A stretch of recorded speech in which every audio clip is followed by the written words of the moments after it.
Juntos llegamos a la cita con el pasado. Los hechos más relevantes sucedidos cobran actualidad en voces de expertos historiadores. Esto es Cita con la Historia. Coordina Imelda Vega Miranda.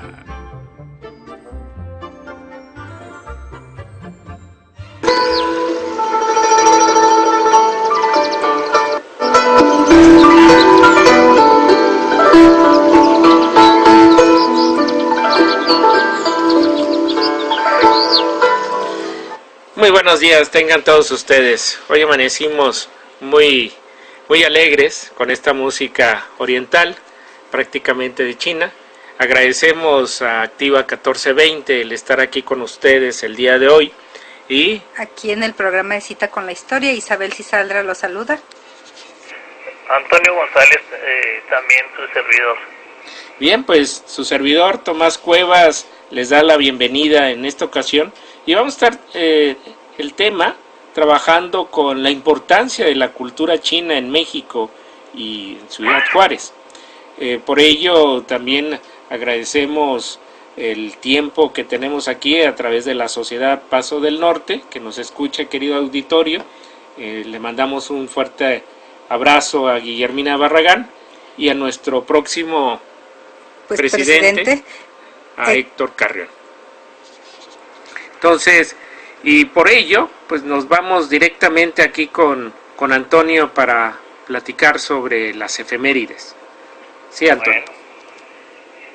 Claro que sí, Tomás. Muy buenos días a todos y un saludo a todos en general. Bueno, pues mira, quiero platicarles en esta ocasión que un 18 de octubre, pero de 1519, desde Tlaxcala, camino a Tenochtitlan, establecido Cortés en la ciudad sagrada de Cholula, y al saber que los aborígenes hacen conspiración en su contra, llama a los señores principales tributarios de Moctezuma, los apresa y luego ordena una matanza general de habitantes, acción sanguinaria que ha de conocerse como la matanza de Cholula, donde mueren aproximadamente 3,000 hombres en pocas horas, amén de la destrucción de gran parte de la ciudad por el incendio ordenado por Cortés. Sí, fue todo un evento que viene a trascender precisamente hasta nuestros días. Sí. ¿Qué hubiera sucedido si en Cholula realmente hubieran capturado a Hernán Cortés y a su grupo? Porque, bueno, la matanza, de acuerdo a lo que tengo yo en memoria, se debe precisamente que le iban a hacer un cerco precisamente a los españoles y obviamente al grupo que apoyaba precisamente en este caso a Hernán Cortés. Así es que otra hubiera sido la historia, ¿verdad? Otra cosa hubiera sido la historia. Y este lugar precioso que es conocido como la Gran Pirámide de Cholula, en la parte superior tú puedes encontrar una iglesia. Y luego al fondo, el volcán del Popo. ¿Es del Popo, Isabel? Sí, el Popocatépetl y el Iztaccíhuatl. Exactamente. Bueno, disculpa, Antonio, adelante. No, está interesante lo que comentan. Bueno, pues mira, pues también en esta fecha, pero de 1765, nace en la ciudad de Monterrey, del hoy estado de Nuevo León, José Servando Teresa de Mier Noriega y Guerra, quien será conocido como Fray Teresa de Mier, y se distinguirá como doctor en teología, político radical, luchador liberal de la independencia de México.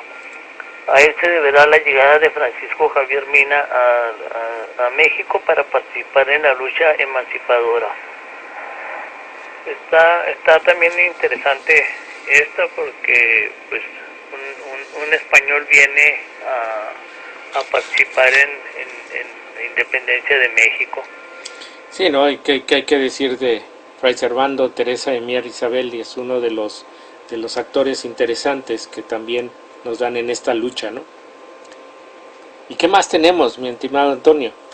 Bueno, mira, me había dejado al último este efeméride, porque es de 1586, de la misma fecha, cuando el corsario inglés Sir Francis Drake, famoso por sus correrías, se apodera del galeón de Manila o nao de China, a la altura de Cabo San Lucas, embarcación que transportaba el valioso cargamento destinado al puerto de Acapulco, de donde se distribuía a las ciudades de México, Morelia, Guanajuato y Puebla, en el país, y Callao y Lima, en Perú. Sí, no, la nao de China es también importante para nuestro encuentro con Oriente. Es ahí que, bueno, ya habíamos platicado anteriormente, ¿no? Sobre la China poblana, ¿sí? Y que, bueno, este traje tan colorido, ¿no? Y para nosotros la representación de México, y también para muchos escenarios, pues tiene una influencia, si mal no recuerdo, que viene desde la India, ¿verdad, Isabel? Sí, muy por su color y la cuestión de brillantez, y más exótico que lo que nos manejábamos. Sí, ciertamente, así es que pues la China poblana y la nao de China pues nos dan todo un vestigio para nosotros que trasciende hasta nuestros días, y no podemos pensar, ¿sí?, que la China poblana no sea de México, ¿sí? Así es que muchos dicen, bueno, es que no tenía nada de China. Así es que, qué programa para el día de hoy, la cultura china, ¿verdad, Antonio? Pues sí, es interesante porque hemos tocado otros temas y el tema de la población china, sobre todo aquí en Ciudad Juárez. Pues fue muy extensa y fue desapareciendo. Cosa curiosa, me recuerdo en el barrio Cuauhtémoc, había dos tiendas chinas, una en la Constitución y Tlaxcala, y la otra en la Tlaxcala y Xochimilco, y su característico comercio, pues te vendían de todo: jabón, velas, petróleo, enseres domésticos, cucharas, ollas, sartenes. Había una de las tiendas de ahí, la Xochimilco y Tlaxcala, ellos traían mucha mercancía de Estados Unidos. Me acuerdo nos mandaba mi mamá, ándale, vayan con el chino y me traen jabón, y porque traían vasos y platos, y la vena esa no podemos decir marcas, ¿verdad? No, mejor no. Traía vasos adentro también. Sí, ¿y qué tal con los huertos que estaban aquí en las cercanías, ¿no?, de lo que ahora es la López Mateos? Bueno, fíjate que esto que te platico es de más o menos que yo recuerdo, del 59 más o menos al 64, porque en esa fecha nos fuimos a vivir a la Melchor Ocampo. Entonces, entre las correrías que hacíamos, pues nos íbamos a la López Mateos y la Rubén Posada Pompa, que antes era la calle 28, y desde entonces, ya en el 64, ya existía el edificio del famoso bar ese de Chapulín Colorado. Ya no existe.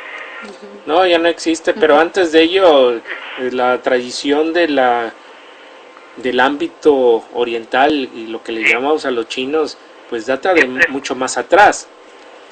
Sí, pero precisamente para que se ubique la gente, doy como referencia ese cruce. En la parte de atrás, rumbo a la avenida Plutarco Elías Calles, había huertos de chinos y sembraban mucha hortaliza. Entre ellos, pues íbamos a comprar rabanitos, cilantro, chile jalapeño, chile serrano, otro melón, sandía. Eran gente muy trabajadora, porque a las 4 de la mañana, 4:30, ellos ya estaban llegando a la labor. Así es, Incluso a ellos les tocaba regar con la sequía que venía cruzando por ahí, por la parte de la Mechero Campo, y que iba al partido Iglesias. Y es precisamente toda esta migración china que se da en nuestro país, tiene un origen muy muy interesante. Veamos precisamente lo que nos dice en este caso un documento, ¿sí? Un video que la televisión de la Universidad Nacional Autónoma de México maneja, y ellos le han denominado Chinos en México, una historia olvidada. Vamos a escuchar brevemente lo que nos dicen ellos. Pero se conoce menos aún la actitud racista que se desarrolló en su contra a partir de la década del siglo XX, en particular en Sonora, y que desembocó a inicios de los años 30 en su expulsión definitiva. Desde su llegada a los estados de Baja California, Sinaloa y Sonora, los chinos se mostraron sumamente trabajadores, primero como jornaleros agrícolas y en la construcción del ferrocarril, después como pequeños comerciantes y vendedores ambulantes. Al comienzo crearon un mercado interno para abastecer a sus paisanos, pero paulatinamente ofrecieron también a los mexicanos servicios que no existían antes, como las lavanderías o la venta ambulante de verduras. Sus costumbres austeras les permitieron ahorrar y prosperar. En poco tiempo se hicieron de una clientela cautiva gracias a la cordialidad en su trato y a la gran variedad de productos que ofrecían. A ellos se atribuye la introducción de la práctica del pilón y el servicio a domicilio.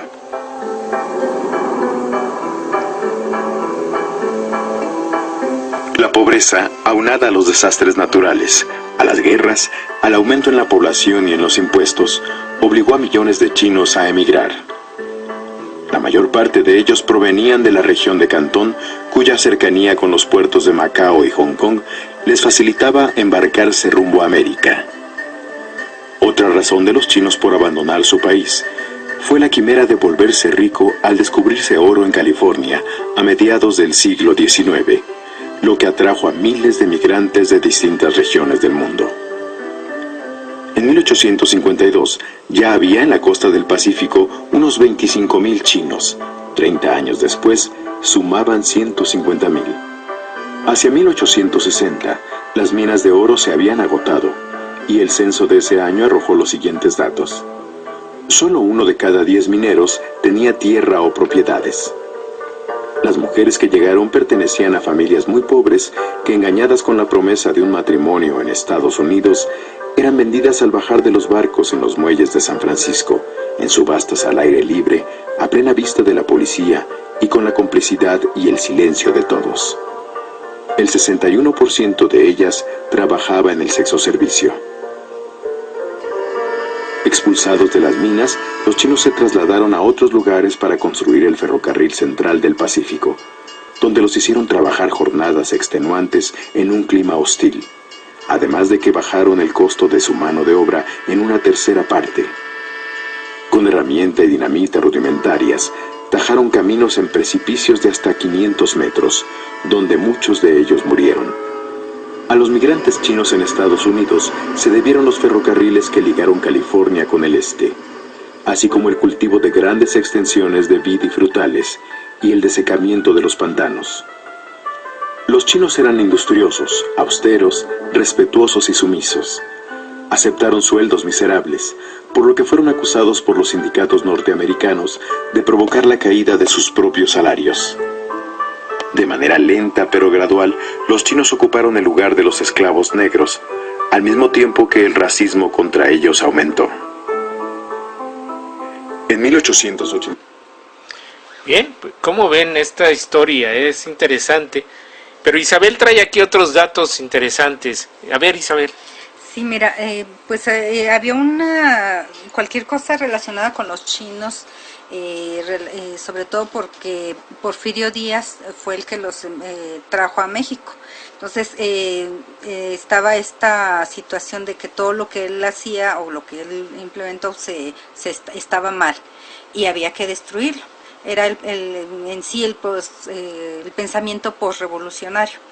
Y en el caso de los chinos, pues fueron traídos a este país, y por lo cual estaba la consigna de un odio hacia ellos o un rechazo, ¿no? Sobre todo. Y para la década siguiente de los gobiernos de ambos países, pues trabajaron para darles una calidad a los migrantes chinos de trabajo en México.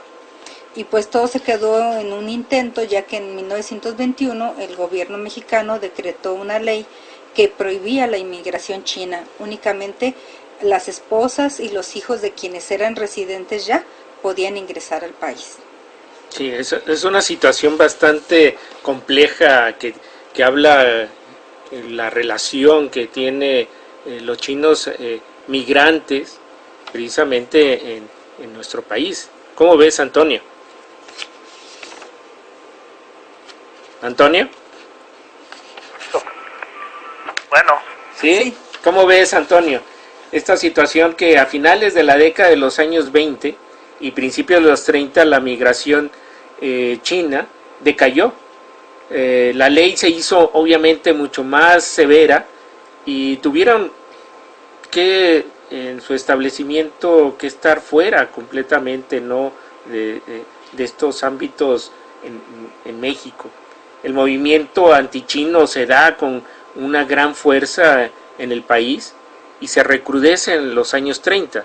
Y claro, ni tú ni yo lo vivimos, ¿verdad? Claro. Nosotros que estamos jóvenes, pero sí llama la atención que en 1930, entre 1931 y 33, son expulsados de los estados de Sonora, Baja California, Chihuahua y Tamaulipas. No sé si tú recuerdas, pero sí había una serie de formas, ¿no?, que de manera despreciativa se les hacía mención. No sé si tú recuerdas alguna de ellas. Pues mencionábamos, por ejemplo, te cobraste lo chino. Sí. Que arrebataban. Pero fíjate que cuando se menciona, ¿no?, que ellos de alguna manera fueron los que inventaron, ¿no?, el pilón, porque precisamente lo que querían era pues tener en buen agrado, ¿no?, a sus compradores. Exacto. Y en este punto, sí, lo que tú mencionas, así como que eran más unos mitos que se empezaron a establecer para poder despojar, en este caso, a los chinos de lo que ellos gozaban de ese trato que no se le denominó el antichinismo en México. Y esta denominación fue más de un carácter institucional, al ver que se apoyaba por la misma Cámara de Diputados en su momento, ¿no?, y por el Partido Nacional Revolucionario.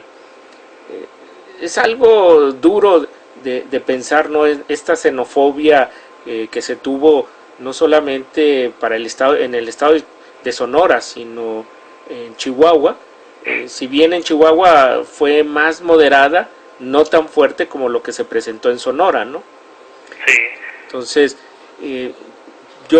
hay que recordar que esta influencia, sobre todo en Ciudad Juárez, pues mucho tiene que ver, sí, con lo que tú mencionabas de las huertas de hortalizas, pero posteriormente, ¿no?, de esta imagen que tenemos de los restaurantes.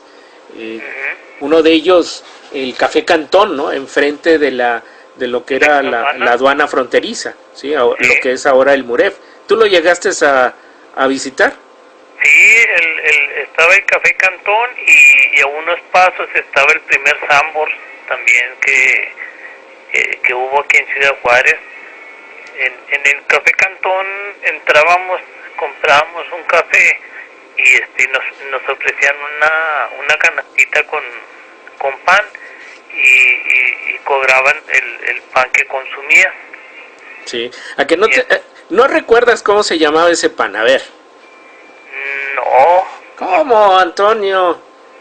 Yo que estoy más joven, digo, perdón.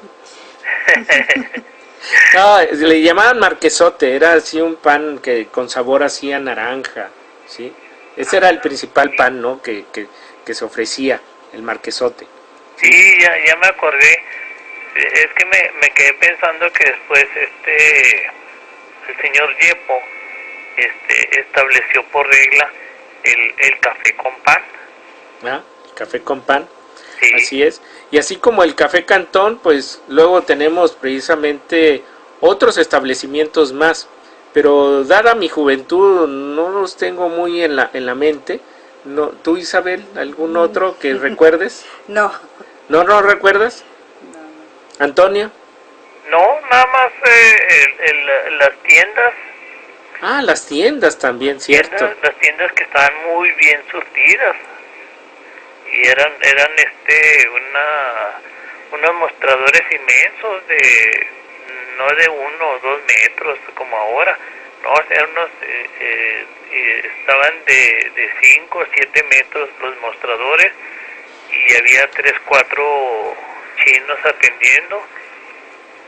sí. O sea que había rapidez. Ujú.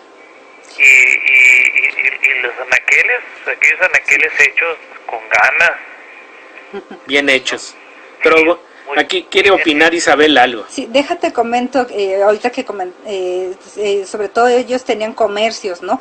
Y en eso, allá por esos años que comenta Tomás del 20 y 1930, había una ley, sobre todo para ellos, rígida, que por cada, como ellos siempre tenían negocios, les imponían que por cada compatriota que tenían contratados deberían de tener 9 mexicanos trabajando. Entonces sí, no había una facilidad para ellos, ¿no?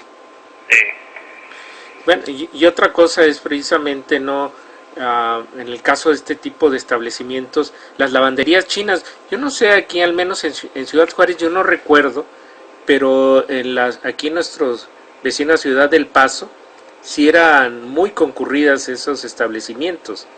Sí, porque aquí en Ciudad Juárez, como lo decíamos, se rifaba la lavandería,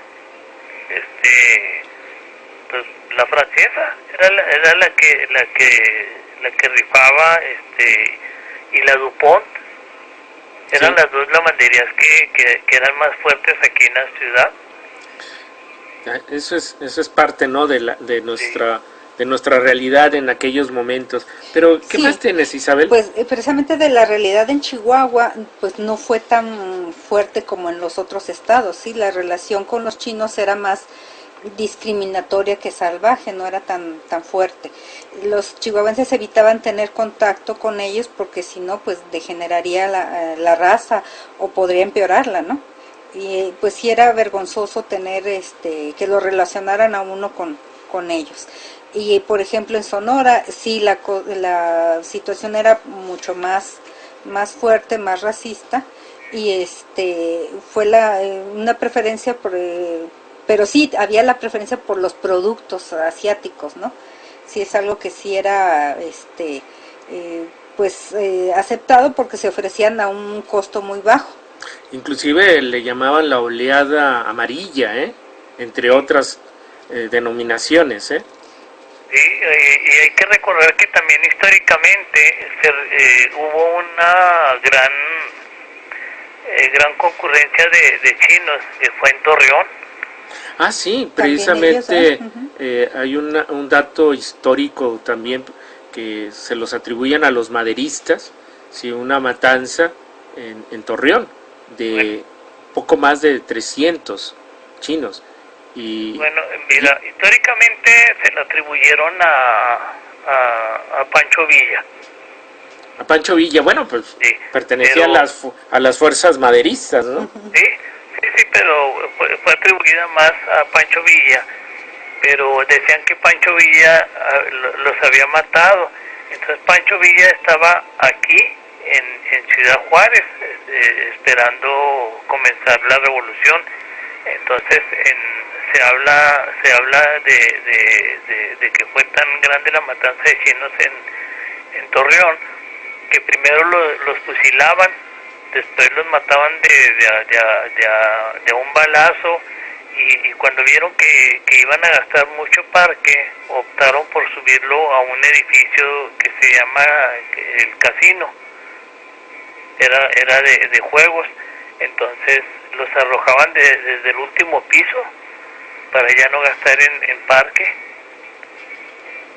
O sea, que los han tratado muy feo a los chinos. Igual, ¿no? Que ha habido una contribución muy importante desde el ámbito histórico.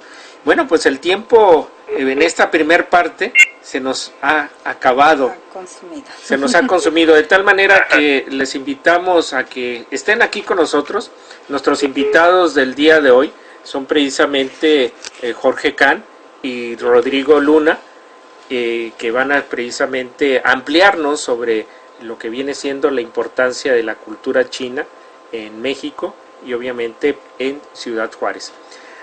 Isabel, si nos haces el favor de mandarnos a corte. Sí, y pues esperamos sus comentarios o sus opiniones al 656-614-1420 y al 656-892-1010.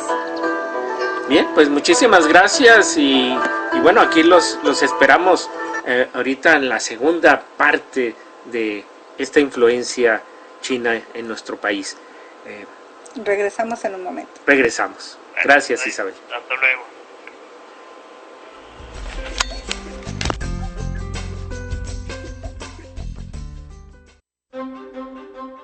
Acontecimientos que hicieron historia, expuestos a detalle. Cita con la historia. Regresa en un momento.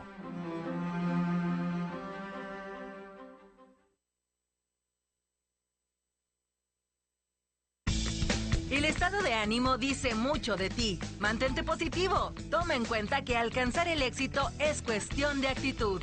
Despertando a la vida. Espacio motivacional con Gladys Durán.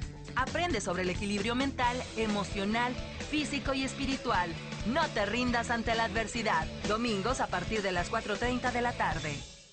Cuando las empresas compiten, tú puedes escoger la opción que más se ajuste a tu bolsillo y a tus necesidades. Yo voy a la farmacia de genéricos y encuentro el medicamento más barato. Prefiero quedarme en casa y pedir mis medicinas a la farmacia que no me cobra por el servicio a domicilio. A mí me gusta comprar en la farmacia grande porque encuentro todo lo que necesito, hasta papel de baño. Con competencia, tú eliges. Un México mejor es competencia de todos. Comisión Federal de Competencia Económica, COFESE. Visita COFESE.mx. Listos para debatir un tema diario.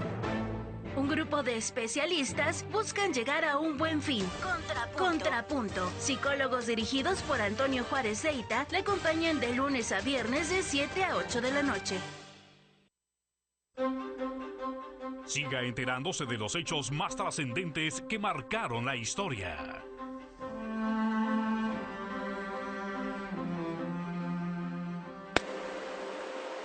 ¿Qué tal? ¿Cómo están? Pues seguimos aquí con Cita de la Historia. Como les había comentado al principio del programa, la importancia de la cultura china en México y en Ciudad Juárez. ¿Cómo ves, Isabel? Sí, pues tenemos que ver que tanto se influenció en el país y sobre todo en nuestra ciudad, ¿no? Sí, definitivamente. Así es que, bueno, pues hoy aquí en Activa 1420 vamos a tocar este tema. Agradecemos a la estación el que nos den la oportunidad de estar aquí con ustedes y aquí en el programa Cita con la Historia de Activa 1420. Imelda Vega, muchísimas gracias por el espacio, y Guillermina Barragán, bueno, pues muchísimas gracias aquí a la Sociedad Paso del Norte. Y como habíamos comentado con ustedes, tenemos a dos invitados importantes de nuestra comunidad que nos van a ampliar precisamente sobre la importancia de la cultura china, en este caso, no solamente en México, sino con especial acentuación en Ciudad Juárez. Está con nosotros Rodrigo Luna Can, licenciado en Historia de México por la Universidad Autónoma de Ciudad Juárez. Está maestrando en Antropología por la Universidad Nacional de Córdoba en Argentina, y descendiente en tercer grado de migrantes de origen chino en Ciudad Juárez. En el caso de Jorge Campérez es empresario gastronómico, restaurantero en Hidalgo del Parral, Chihuahua. Es originario de Ciudad Juárez y descendiente en primer grado de migrantes de origen chino. Si mal no recuerdo, él es hijo precisamente del dueño del restaurante Cantón, que se encontraba enfrente de la aduana fronteriza, y también estuvo por muchos años dirigiendo el restaurante La Higuayín aquí en Ciudad Juárez. Así es que esos son nuestros invitados y vamos a comenzar precisamente con esta situación que tiene que ver con estos antecedentes de la cultura china en México. Y bueno, pues Rodrigo, si eres tan amable, ya una vez que tienes la voz aquí en Cita con la Historia, ¿qué nos puedes decir? Hola, antes que nada, muy buenas noches a todos. Es un gusto para mí estar colaborando en este programa y sobre todo poder participar transmitiendo parte de este pasado tan importante y paradójicamente y a la vez tan marginado y olvidado. Bueno, no, o sea, si tuviéramos que irnos al primer antecedente de la presencia no solo china, sino asiática en general dentro del continente americano, dentro de México y el resto del continente, nos tendríamos que remitir indudablemente al trasfondo más antiguo que sería el flujo migratorio originario de Asia, que a través del estrecho del Bering comenzó el poblamiento del continente americano, ¿no? Una vez derretidos los glaciares que habían permitido este flujo migratorio, el continente americano quedó aislado de sus relaciones con los otros continentes, asiático, Oceanía, África y el continente europeo, por miles de años hasta que en el marco del expansionismo mercantil europeo de finales del siglo XV, principios del siglo XVI, se establecen las rutas comerciales que conectaron el continente europeo con los continentes asiático, africano, americano, a través de los procesos de avance colonial y conquistador, y finalmente se retoma un vínculo con el continente asiático, teniendo como punto intermedio el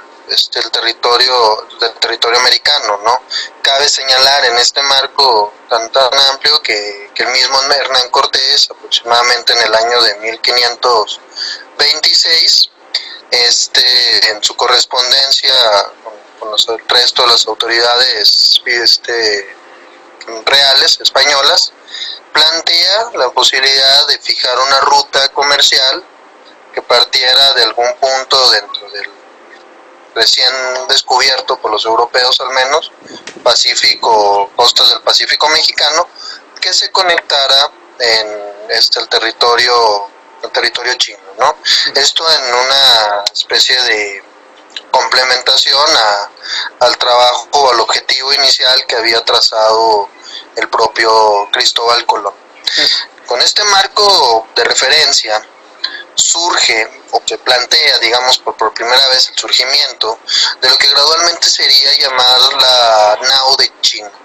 La Nao de China va a ser una ruta comercial muy importante para el Imperio Español, va a ser una ruta estratégica que le va a permitir a los españoles acceder a un mercado que era el mercado chino y en expansión otros territorios en el suroeste asiático o el imperio mogol que es actualmente el territorio de la India. Okay.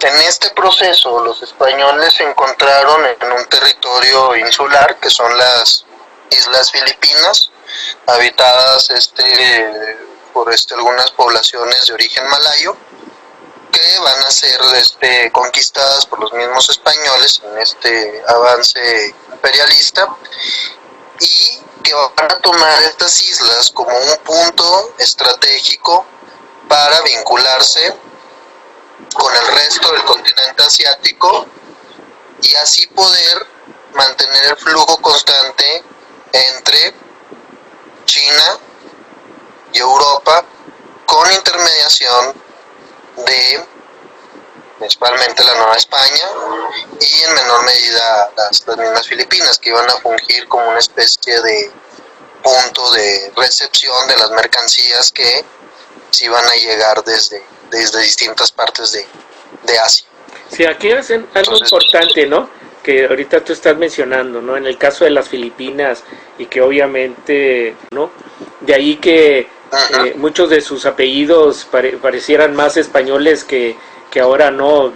Que ha cambiado, ¿no? En la forma del idioma que ellos tienen en la actualidad, ¿no? Entonces, ¿sí? En el caso de Filipinas, pues es un punto estratégico, ¿no? Sí, exactamente, ¿no? O sea, vaya, cabe señalar que incluso dentro del imaginario chino, durante mucho tiempo a Filipinas se le denominaba Luzón y a México se le denominaba Gran Luzón, ¿no? En referencia, digamos, a este vínculo que para ellos era obligatorio pensar en la relación entre Filipinas y la Nueva España y bueno, y obviamente ya el continente europeo, ¿no? Pero sí, la influencia ibérica dentro de Filipinas es vital.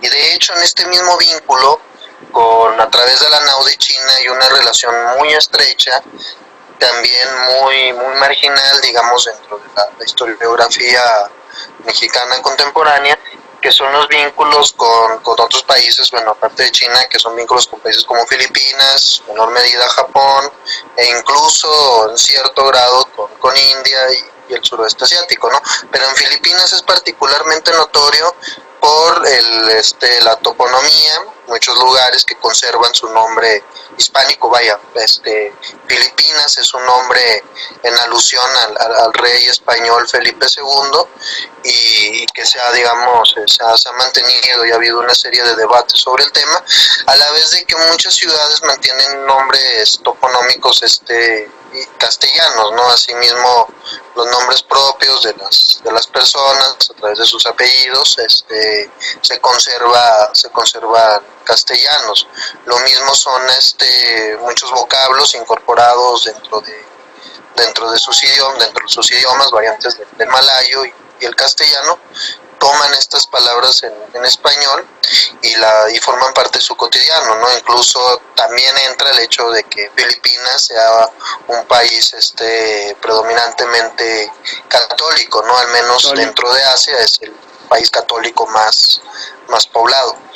Entonces, es una presencia muy fuerte, un contacto cultural que, permitió el desarrollo de verdaderas identidades nacionales, como es el caso de Filipinas, que surgen precisamente de esta ruta comercial. O sea, la nao de China va a ser una ruta comercial que desde el siglo XVI, cuando ya finalmente se define precisamente el trazo después de todo el proceso de conquista, al menos en el centro del territorio mexicano, se define muy bien la ruta comercial y se establece un flujo constante que va a mantenerse hasta los primeros años del siglo XIX, poco antes de la Revolución de Independencia de 1810, se empieza a ver un declive en la ruta comercial, pero al menos por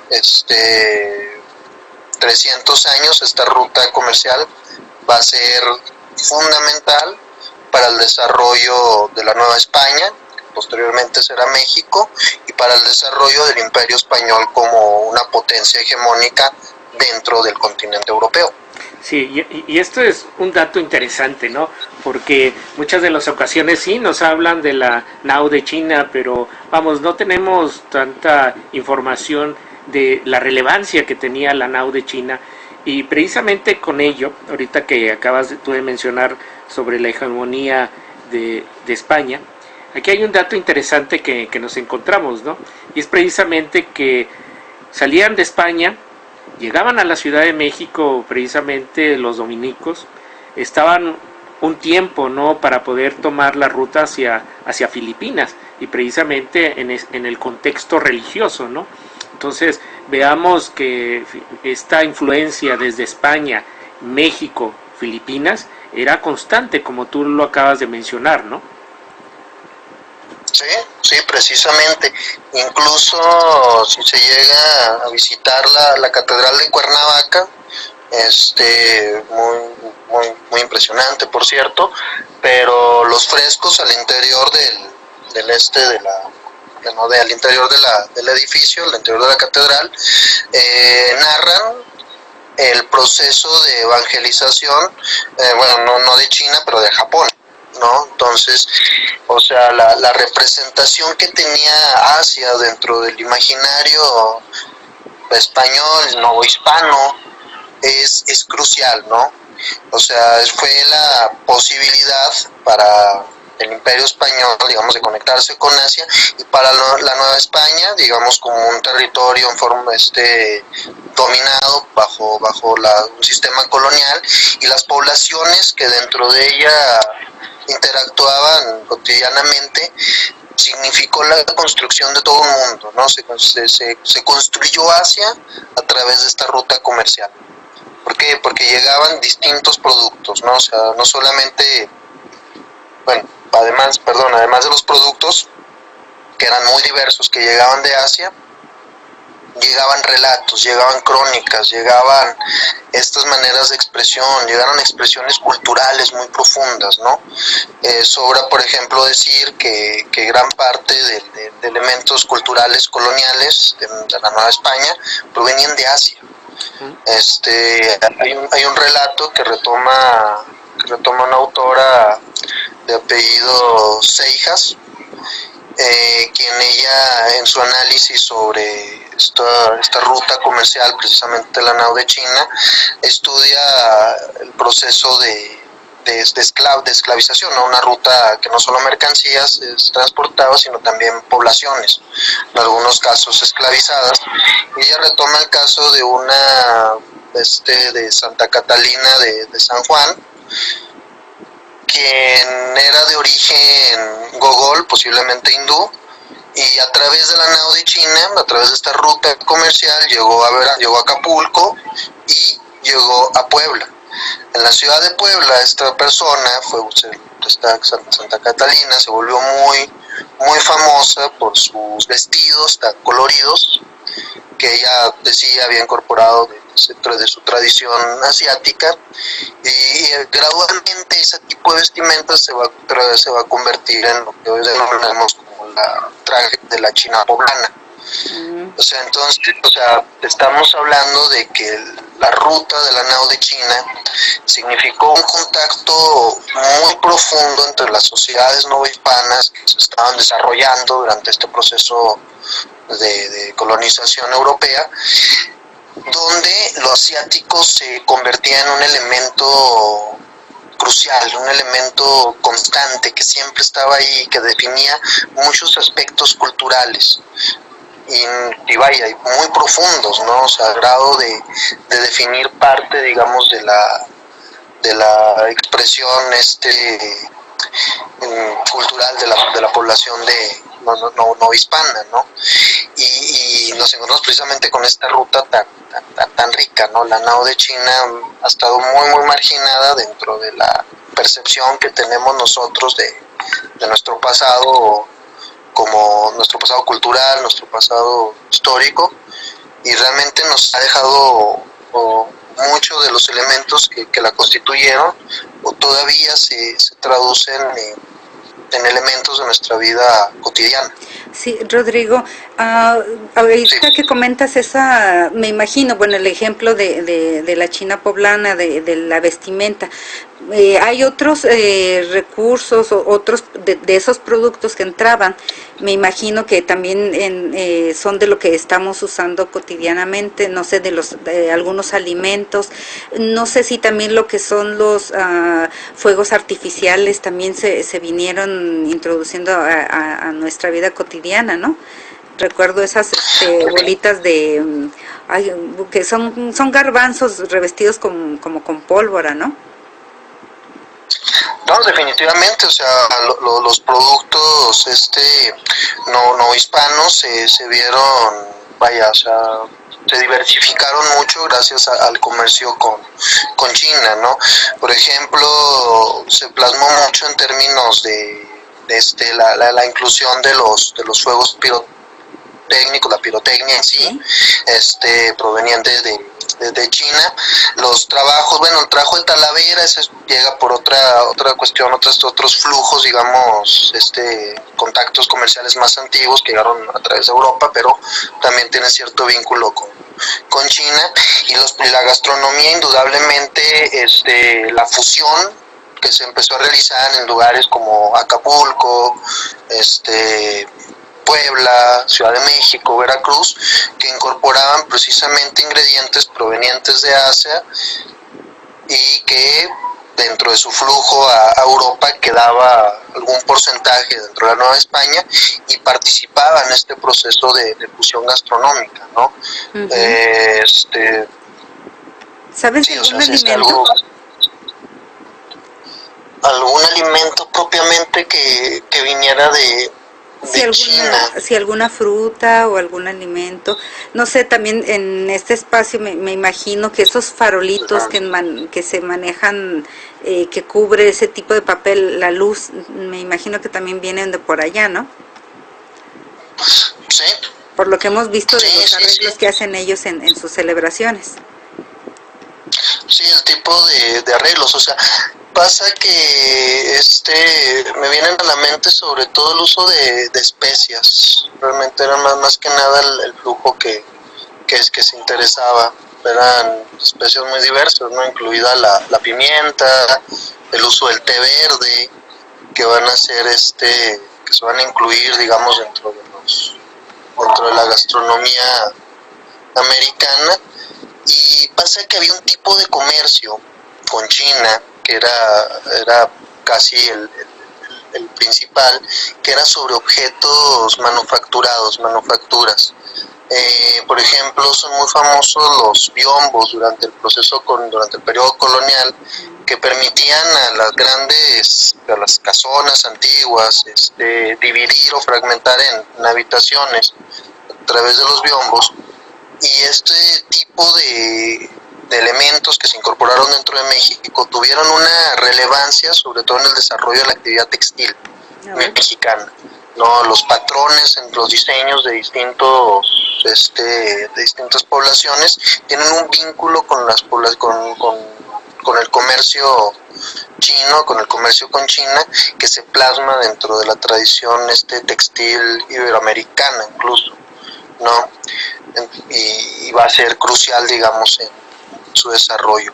Sí, pero ahorita me dejaste pensando, perdón, me dejaste pensando con lo de la Talavera, Sí, no, la Talavera, pasa que ese es otro proceso, ese es el desarrollo de la Talavera, tiene que ver más con los trayectos que realizó Marco Polo, es más antiguo todavía. Más antiguo. O sea, sí, tiene que ver más con el proceso, digamos, la ocupación musulmana que hubo en el sur de la península ibérica.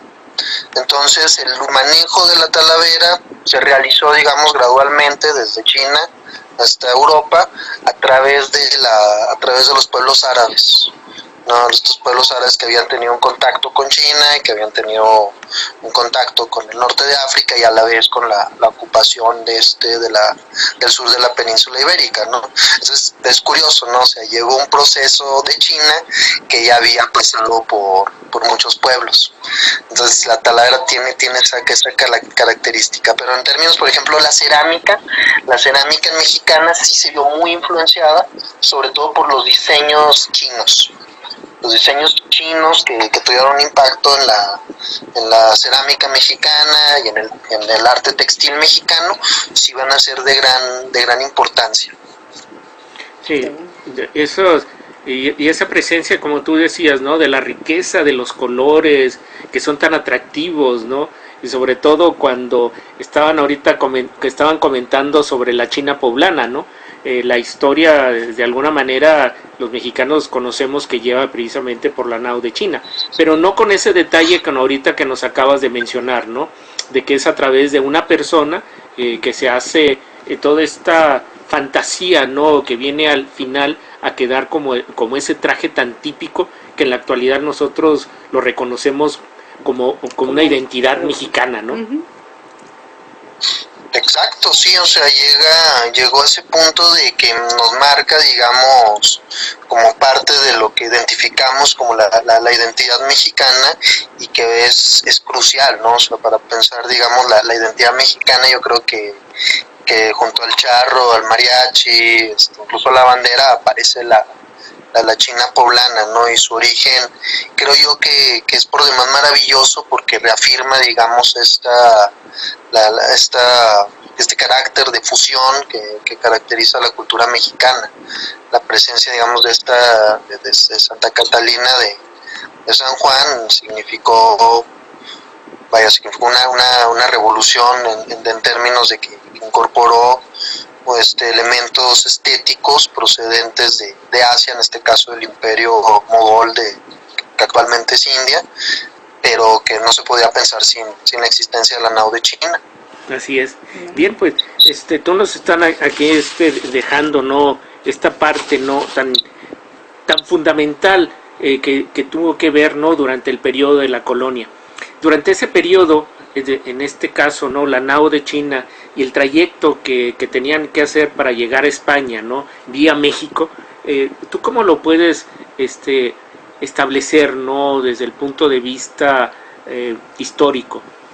¿Qué tan fuerte fue este lazo? El lazo fue muy constante. La nao de China, que llegó a hacer trayectos entre una vez o 2 veces al año, era una ruta comercial que, dependiendo de la dirección que tomara, vamos a poner como punto de partida la península ibérica. Salía desde Sevilla. De Sevilla llegaba a Cuba, de Cuba llegaba al puerto de Veracruz, del puerto de Veracruz a través de tierra cruzaban por el territorio novohispano. Dentro del territorio novohispano se cargaba de plata. Ese es un elemento crucial también para entender la nao de China, ¿no? Después de las primeras décadas de colonización española, ya existían distintos reales de minas que se habían convertido en generadores de gran riqueza, y que un gran porcentaje de la plata que estaban generando, pensemos ciudades como estos primeros lugares mineros como Tasco, existentes en el estado de Guanajuato, en Jalisco, en San Luis Potosí. La plata que estaban generando ellos, después se incorporarían ciudades aquí en Chihuahua. La plata que estaban generando ellos, parte iba a España y una parte muy sustancial iba a Asia a través de la nao de China. Y en la Ciudad de México salía la misma plata en dirección al puerto de Acapulco con las otras mercancías que fueran a trasladarse a Filipinas. De Acapulco salía a Filipinas por un flujo marítimo que permite el arribo hasta Filipinas. En Filipinas había una serie de corredores, ya fueran españoles, portugueses, chinos, que se encargaban de juntar distintas mercancías. Los distintos productos que ellos iban a comerciar los juntaban en Filipinas y los iban a intercambiar, o los intercambiaban por la plata que venía de la Nueva España. Esto es un gran elemento, sobre todo porque China dependía en gran medida de esa plata para su sistema económico interno. El imperio chino requería de la plata para distintas transacciones que incluían el pago de ciertas burocracias, ciertos flujos comerciales, y esta plata les significó para los chinos un abastecimiento constante, confiable y sobre todo crucial para su propio comercio, ¿no? Entonces aquí tenemos que dentro de Filipinas era un punto de captación, un punto donde llegaban distintas mercancías. Estas mercancías desde las Filipinas, ya iniciaban su trayecto de regreso a la Nueva España. En Nueva España se dejaba parte de las mercancías, lo más sustancial será después llevado hasta la península ibérica, ¿no? Con todas las mercancías, pues, sí. Sí, pues nos quedamos aquí, lo dejamos ahora sí que en suspenso.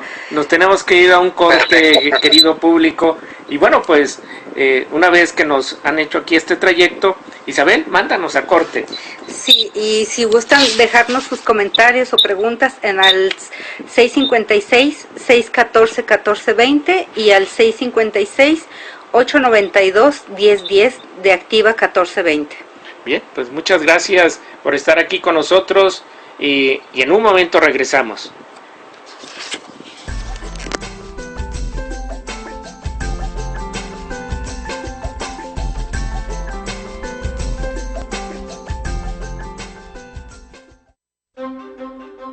Siga enterándose de los hechos más trascendentes que marcaron la historia.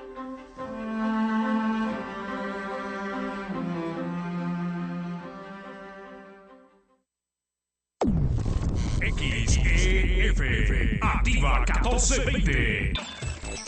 En amplitud modulada, transmitiendo 24 horas al día con 5.000 watts de potencia. Desde Avenida Lerdo y Malecón, Edificio Mega Radio, Ciudad Juárez, Chihuahua, México.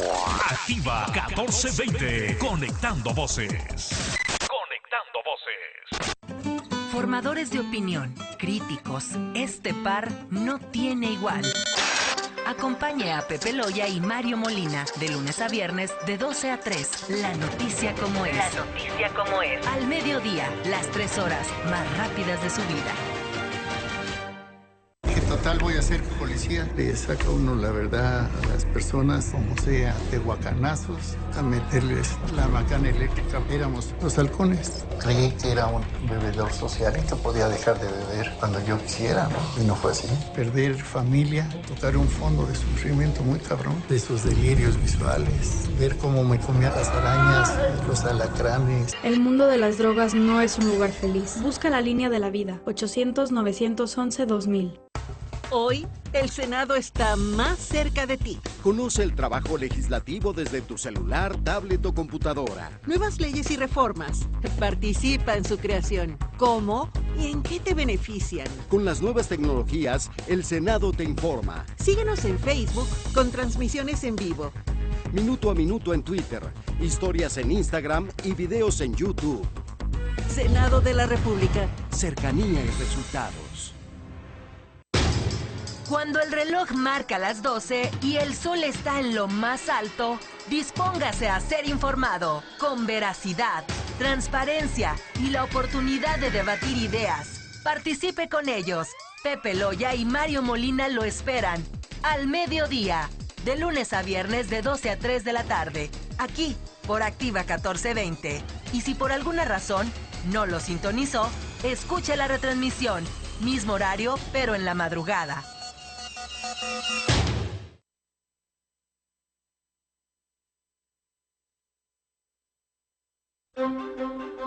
Siga enterándose de los hechos más trascendentes que marcaron la historia.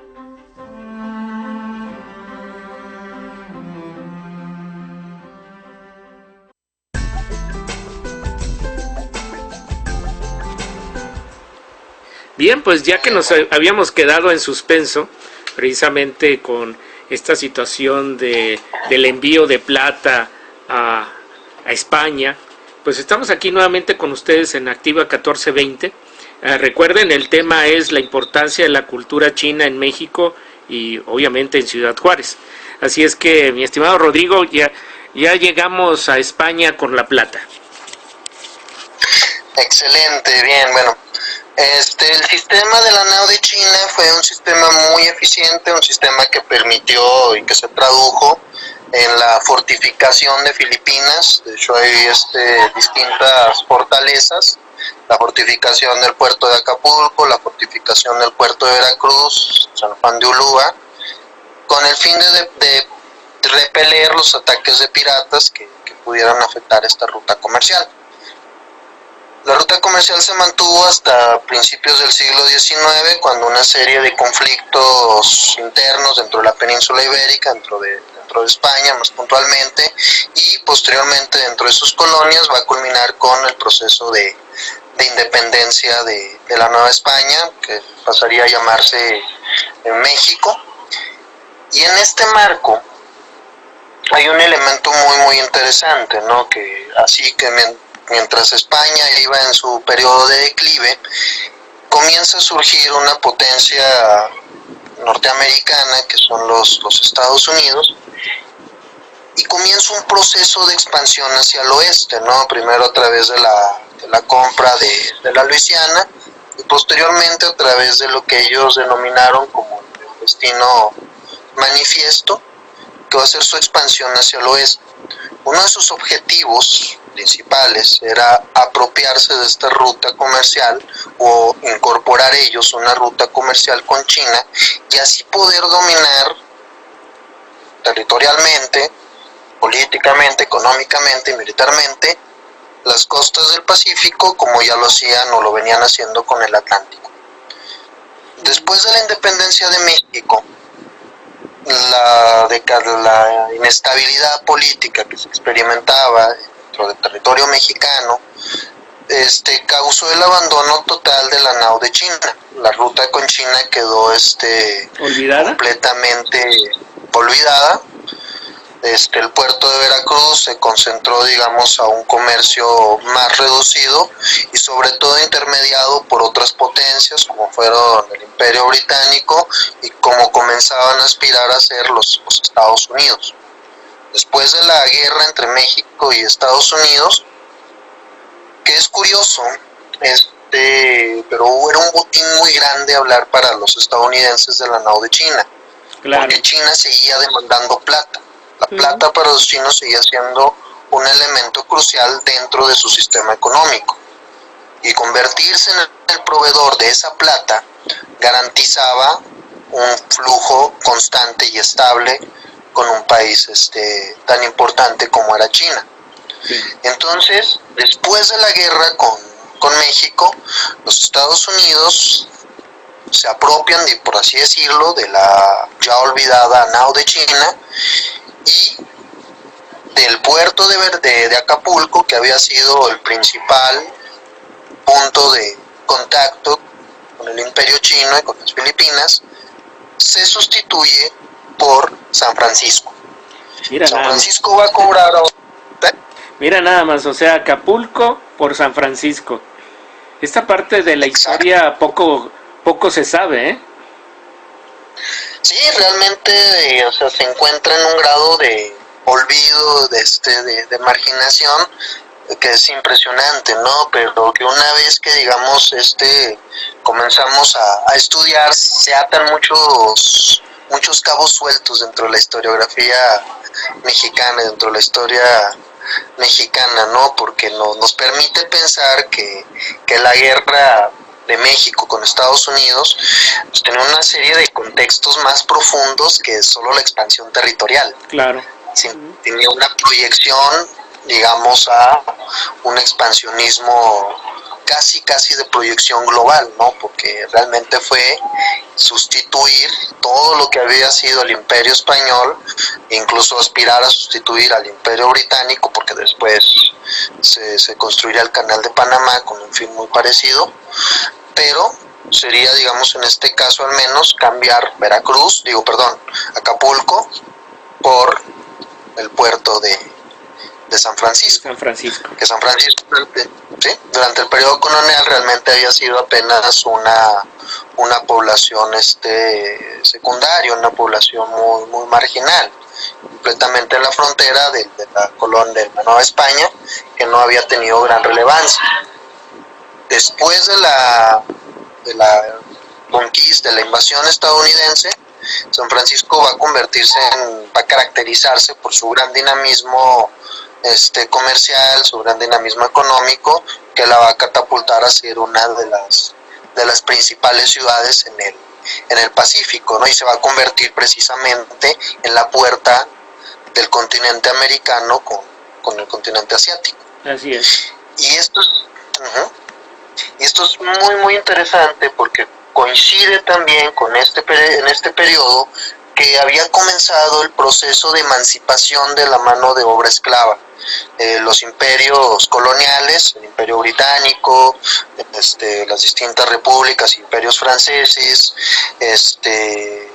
del imperio decadente, pero a un imperio español, se habían caracterizado por comenzar a sustituir la mano de obra esclava por mano de obra contratada, digamos, o bajo un contrato temporal, y en su mayoría estas personas que trabajan bajo contrato temporal iban a venir de Asia, ya fuera sobre todo de China, y en menor medida poblaciones del suroeste asiático, la actual la Indochina, o poblaciones de la actual India. Entonces, este segundo periodo, o este periodo, digamos, que parte a partir de la segunda mitad del siglo XIX, comienza a prefigurar o a definir, digamos, el flujo migratorio chino, de poblaciones de origen china y otras poblaciones asiáticas hacia el continente americano, y va a determinar en gran medida, por ejemplo, el desarrollo de poblaciones en Estados Unidos, en el estado de California, poblaciones en Cuba, poblaciones en Perú, poblaciones en Brasil, poblaciones en Guyana, poblaciones en Surinam, poblaciones en Guyana Francesa y otros puntos del Caribe que van a recibir o van a recibir a estas poblaciones asiáticas, poblaciones de origen chino, poblaciones de origen japonés, de origen coreano, de origen vietnamita, de origen hindú, que van a llegar al continente americano. Y aquí es donde aparece nuevamente lo chino en México. A partir del segundo imperio de Maximiliano de Habsburgo, se dan cuenta los mexicanos de lo que perdieron, ¿no? Y empiezan a tratar de retomar la nao de China. Hubo algunos intentos que resultaron fallidos de restablecer la ruta de Veracruz a China, a Filipinas y posteriormente a China, ¿no? Sin embargo, la inestabilidad política le vuelve a jugar en contra a México y no se logra concretar, digamos, ninguno de estos proyectos, sino hasta el gobierno de Lerdo de Tejada, incluso y ya más definitivamente durante el gobierno de Porfirio Díaz, se establecen rutas comerciales con China y se busca incorporar el modelo de inclusión de poblaciones asiáticas dentro de los sistemas de producción mexicana. Algunas haciendas dentro de México buscaron durante este periodo incluir poblaciones de origen asiático, y el mismo sistema que habían adoptado los ingleses, que habían adoptado los estadounidenses, los españoles en Cuba, que habían adoptado los peruanos, se incorpora en México hasta bien entrado el porfiriato, ¿no? Que es cuando comienza a entrar, digamos, un flujo de migrantes de origen chino a territorio mexicano. Qué fuerte, porque finalmente una ruta que sí, ciertamente con el imperio español es lo que le había dado fuerza, ¿no? De alguna manera desde el punto de vista económico, pero al mismo tiempo culturalmente hablando también. Entonces, esta pérdida de la nao de China, con estos procesos, ¿no? Como bien marcas, de las diferentes guerras que se presentaron en este periodo, hasta que llega Porfirio Díaz, pues se dan cuenta, ¿no? De lo que han perdido, ¿no? Como bien marcabas. Sí, o sea, fue un periodo muy catastrófico para México, donde pues no solo se tradujo en la pérdida del territorio o en la constante intervención de potencias extranjeras, sino que se tradujo, digamos, en la pérdida, digamos, de rutas comerciales que eran de gran relevancia en un contexto internacional. Y bueno, no, ya durante el porfiriato pues, se buscó incorporar a las poblaciones de origen chino, y se buscaron incorporar dentro de distintos esquemas. Uno de los esquemas era como una fuerza laboral o mano de obra complementaria del sistema de peonazgo que ya existía desde el periodo colonial en México, y otro elemento que era como un enfoque de carácter eugenésico, que era una idea que se había formado dentro de las élites porfirianas, que era el mestizaje, por así decirlo, entre poblaciones mexicanas con poblaciones asiáticas. Inicialmente lo habían proyectado con poblaciones europeas, como ocurrió en Estados Unidos o como había ocurrido en Argentina, que era captación de migrantes para que se establecieran fijamente en México y bueno, en lo que se denominaba crisol de razas en Argentina o melting pot en los Estados Unidos, promoverlo aquí en México. Sin embargo, por distintas razones no se logró la captación de migrantes europeos como se había proyectado y se enfocó a partir de ese momento en poblaciones asiáticas. Se establecieron algunas colonias, sobre todo en las regiones de centro y sur. Se tenía proyectado precisamente a las costas del sur de la República, y bueno, iban a entrar una serie de poblaciones de origen chino a través de la costa del Pacífico, a través de estos proyectos, ¿no?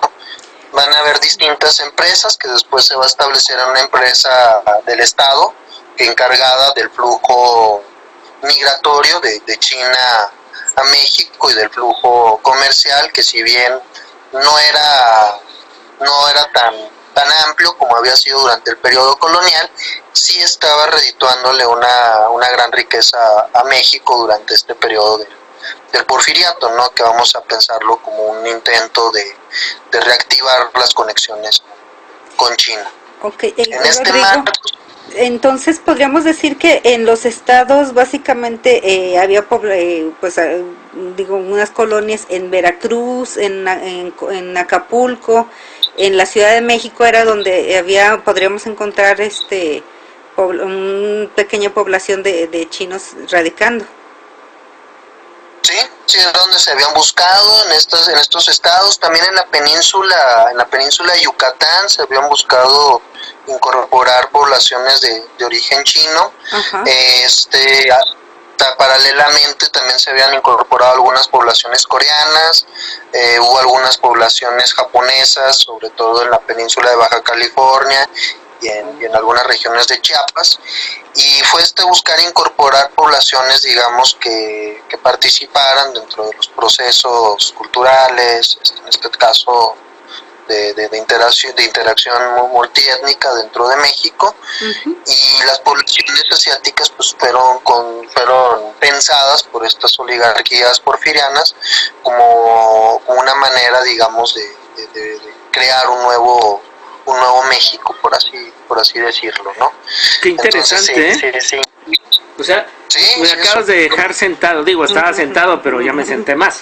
O sea, la intención era precisamente crear, como tú dijiste, ese crisol que les falló con la intención no europea. Dijeron, bueno, pues okay, pues vamos con la idea no oriental, ¿no?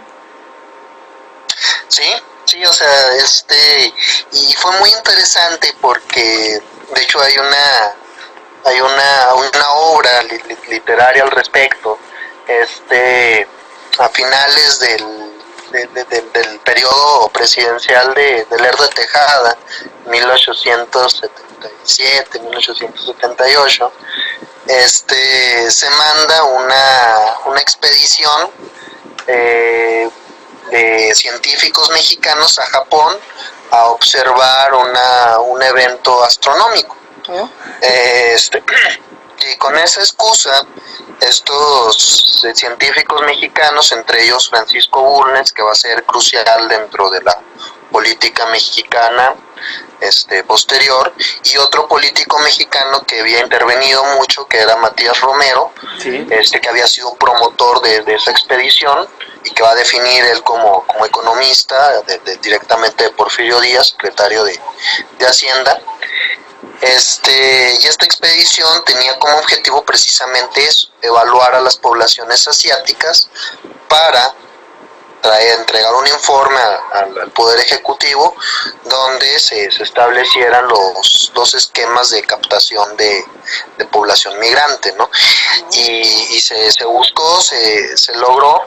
En el caso de Francisco Bulnes, él se opuso, pero la opinión de Matías Romero, que era secretario de Hacienda, prevaleció, y a partir de este momento comenzó un interés muy fuerte por captación de mano de obra asiática y el establecimiento de relaciones diplomáticas entre China y México, que para la década de 1890, finales de la década de 1890, se consolida a través del establecimiento de una embajada china en México. ¿No? O sea, tanto había sido la insistencia del Porfiriato que antes de eso se habían las relaciones entre China y México habían sido intermediadas por las embajadas de México y China en Washington D.C., en Estados Unidos, pero que durante el Porfiriato, como fue tanto el flujo y tanto el interés de las élites porfiristas por China, que se establece una embajada en México, ¿no? Y eso es un carácter que no había ocurrido, por ejemplo, durante el periodo colonial. Durante la colonia, la nao de China, por cuestiones de religión, los españoles no tenían misiones diplomáticas, ¿no? Por eso usaban a Filipinas, pero que durante el Porfiriato surge el contacto diplomático con China. Y esto va a ser muy importante, ¿por qué? Porque va a permitir de carácter legal el establecimiento de estas poblaciones de origen chino dentro de México. Y eso va a ser crucial cuando se llega al momento de la Revolución Mexicana, que es cuando comienza un proceso de xenofobia y de violencia racializada en contra de los migrantes chinos. Bueno, ¿no? Esa parte sí me gustaría dejarla un poquito pendiente, y sobre todo, ¿no? Para que nuestro público pueda entender cómo es que llegan al norte del país precisamente esta influencia oriental, y primordialmente, como a lo mejor por cuestión de falta de información nuestra, decimos chinos, ¿no? Que como ahorita tú lo acabas de decir, no solamente eran chinos, sino eran japoneses, coreanos, filipinos, ¿sí?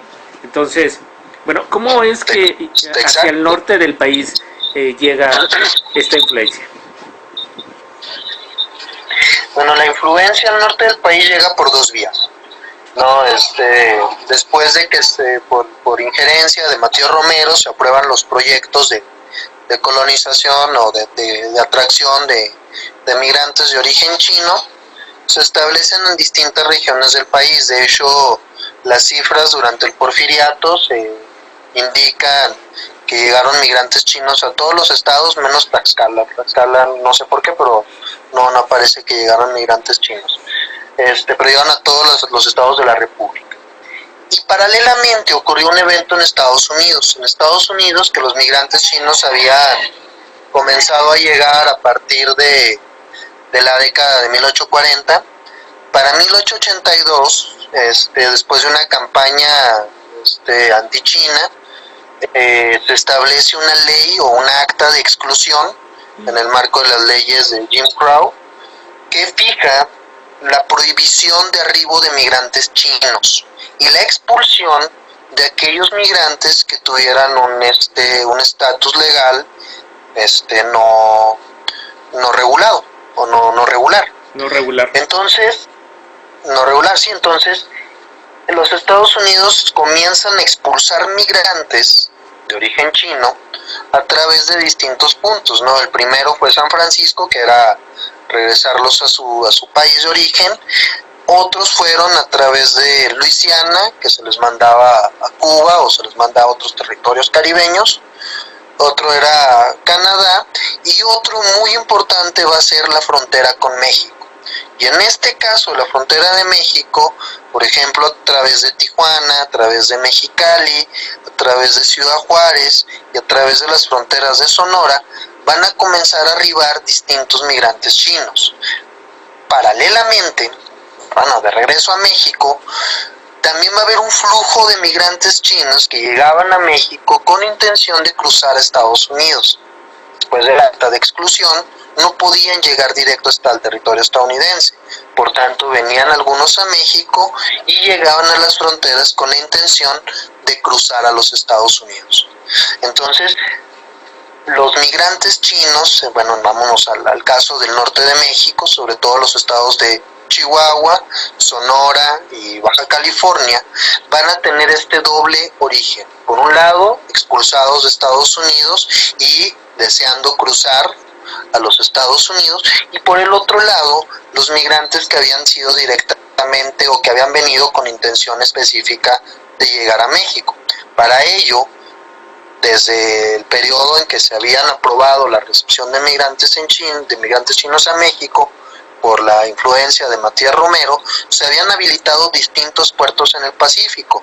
Además de Acapulco, se había permitido el arribo a Colima, a Tepic, a puertos de Sinaloa, sobre todo Mazatlán, a puertos de Baja California como Guaymas, y ya había alguna población de migrantes chinos que habían llegado con la intención de quedarse en México. Entonces tenemos estas vías, digamos, de arribo que permitieron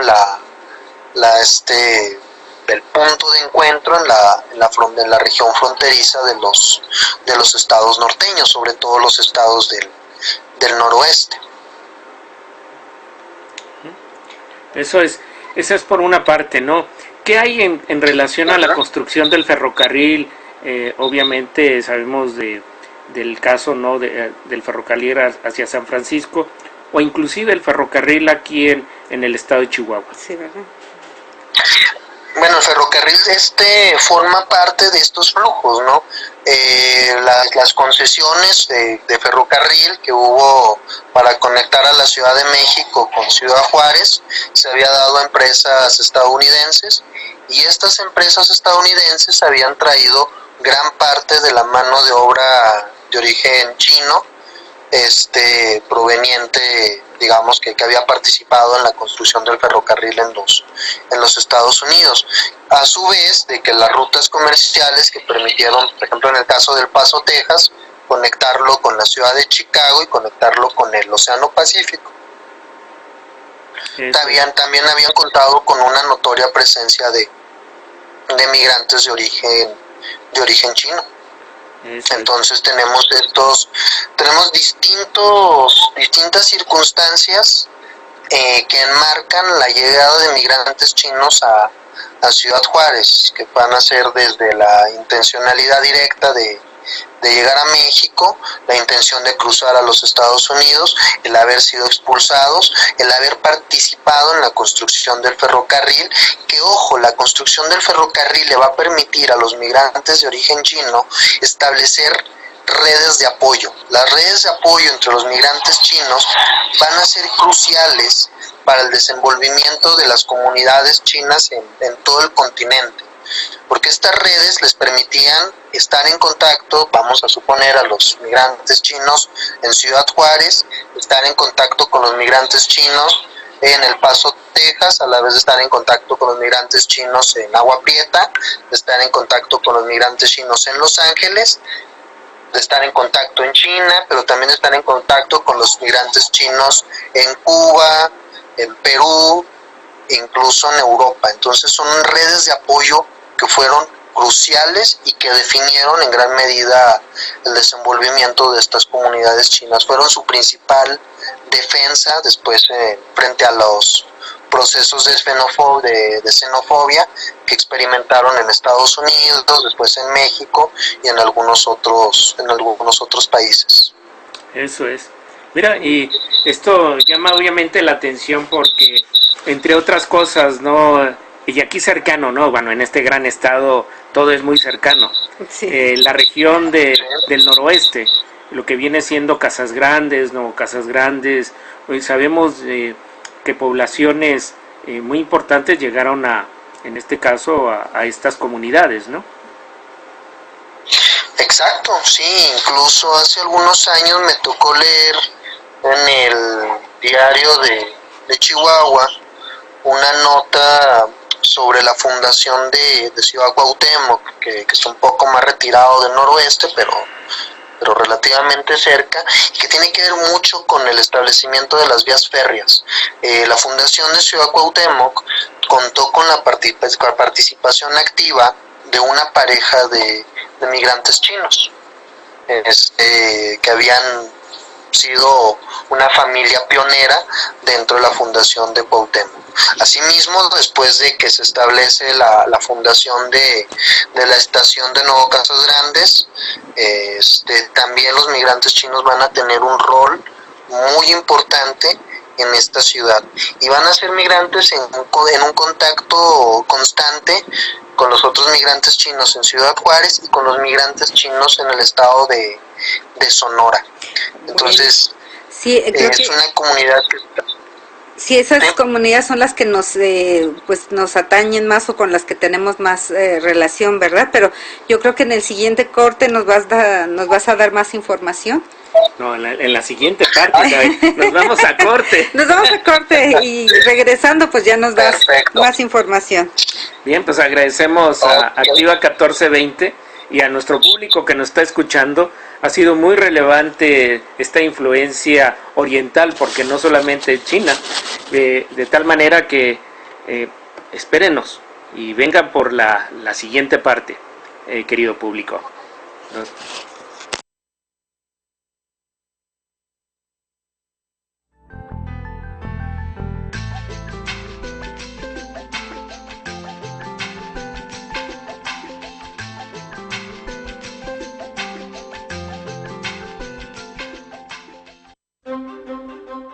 Acontecimientos que hicieron historia, expuestos a detalle. Cita con la historia. Regresa en un momento.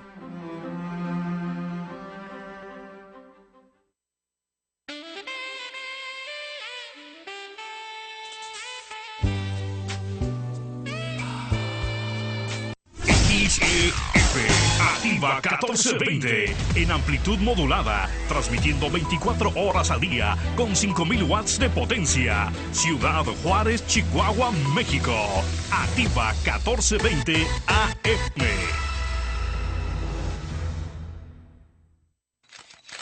Los escándalos más comentados de las estrellas y el espectáculo, puestos a su consideración por una mujer que vale lo que pesa. Camine tranquilamente por la alfombra roja con Erika Vargas en las tardes de lunes a viernes de 4 a 5 de la tarde. Una pasarela de chismes y buen humor.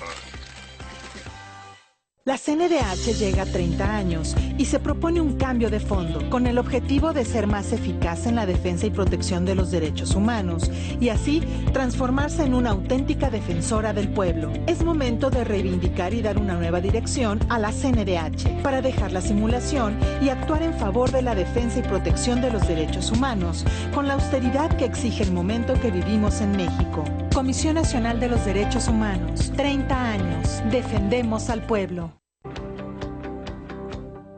En algún momento de nuestras vidas necesitamos una asesoría. El Centro Familiar para la Integración y Crecimiento envía a sus prestigiados terapeutas dispuestos a escuchar y resolver. Acompáñelos de lunes a viernes de 8 a 9 de la noche, aquí por la Radio Activa.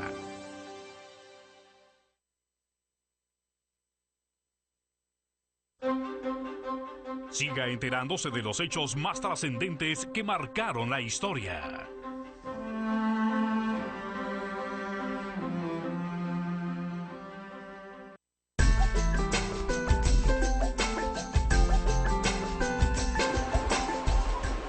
Bien, pues como los dejamos ahorita en pausa precisamente y ya llegamos a los linderos de Casas Grandes, ahora vamos a hablar de Ciudad Juárez y para ello está con nosotros don Jorge Can Pérez. Él es obviamente un descendiente de una familia interesante y prominente en el siglo pasado, en el siglo XX, aquí en Ciudad Juárez. Entonces, le hacíamos la pregunta con relación, ¿no?, de esta importancia que en este caso en Ciudad Juárez dejó la cultura china. Y bueno, pues ahora sí, don Jorge Can, si gusta decirnos cómo fue esto. Adelante. Bueno, la cultura china pues era en cuestión digamos de religión. había dos logias, la logia nacionalista y la logia masónica. La logia nacionalista tenía su local por el Callejón Carreño, me parece, y estaba más o menos manejada por Francisco Yepo, el señor. Y la otra logia masona la estaba manejando el Antonio Can. Así es. Entonces era muy separado, de chinos a chinos, que había separación, porque casi en la logia masónica pues era de todos los chinos que venían, que se arreglaban con don Antonio, que es el que arreglaba toda la cuestión de la emigración china. Y se juntaban y para ayudarse mutuamente, ya sea que cada año se festejaba un aniversario de la logia masónica, que es lo que hacían una comida para todos los chinos amazones. Digo, la cuestión de la logia, la nacionalista, pues casi yo nunca entré, porque estaban muy separados, cada quien con su local. El local, como digo, está en el Carreño, la nacionalista, y la china está por la ferrocarril. Sobre la ferrocarril. Ahora es donde están unos oficinas de abogados, ¿no? Bueno, es que se le vendieron, la compró Reyes Estrada cuando se disolvió, y que ya los chinos ya no eran tantos chinos, ya quedaban pocos, por la cuestión de que es de duro la entrada de un chino o un español, un extranjero. Es duro entrar aquí a México. Es que luego tiene usted que pagar, digamos, como una fianza o un permiso de turista nomás. Te viene costando como $5,000. Y tienes que ir a México a arreglar. Esto está muy difícil. Claro. Entonces ya casi ya no venían los chinos. Por eso es la razón que se tuvo que vender la logia masónica, la de la ferrocarril. De la ferrocarril. Sí, la de ferrocarril la compró precisamente el licenciado notario Reyes Estrada, y se repartió el dinero entre todos los masones. La nacionalista pues era un local chico. Ese sí, ya quién sabe si que se quedó con Yepo o qué lo que hicieron con él. Eso es. Entonces, hablemos de, bueno, pues 1950, 60, 70, la comunidad china tenía una importancia en Ciudad Juárez, ¿no? No solamente desde el ámbito de los restaurantes, sino aquí recordando, ¿no?, el restaurante Cantón, que estaba enfrente de lo que es la aduana, ¿sí? Ahí ahora lo que es el Muref, ¿no? Entonces sí había varios restaurantes, ¿no? Aparte de también del Café Central, ¿no? En aquel tiempo, digamos, usted puede decir, en el año 70 había nada más como 3 restaurantes de los viejos. Sea, viene siendo el Republicano, que es el restaurante ahora el Saratoga. Okay. El Republicano era. Y luego el otro restaurante que también, pero este sí desapareció, fue el Canadá, el que estaba en la ferrocarril y 16 de septiembre, que es actualmente la cantina La Poblana. Eso es. Y es bar, ahí que tiene subterráneo, ese y el Cantón. Eran los únicos 3 restaurantes que había. Para los 70. En los 70, los primeros originales. Ya después comenzó como en el 85, entró el restaurante oriental, el Café Oriental, el que está en la Vicente Guerrero, enseguida de la Mueblería Imperial. Luego también tuvo el Café Avenida, el que estuvo primero en Alerdo, en el Café Avenida, estuvo en Alerdo, enfrente del Hotel Continental. Entonces fue Carlos Villarreal lo que les despidió local porque fue cuando siguieron el edificio Villarreal y la avenida se fue para la Ramón Corona, enseguida de la Escuela Técnica Comercial. Ah, caray. Sí. Ahora pasa uno por ahí y ya la técnica comercial pues ya perdió su luz hace mucho tiempo. No sé si tuviste el Café Avenida. No. Porque ya los dueños ya fallecieron. Sí. Eso es. Ya, entonces eso era para los años 70. Yo recuerdo haber visto un anuncio precisamente del Café Cantón con una fotografía de 1929, 1930. ¿Tiene alguna idea de cuándo fue la entrada de este restaurante, del Café Cantón? La entrada del restaurante Cantón fue como en el año 1910, más o menos. Porque mi padre estuvo aquí en el 1919. Pues ya estaba, Antonio era hermano de él, y ya estaba. Antonio fue que los trajo.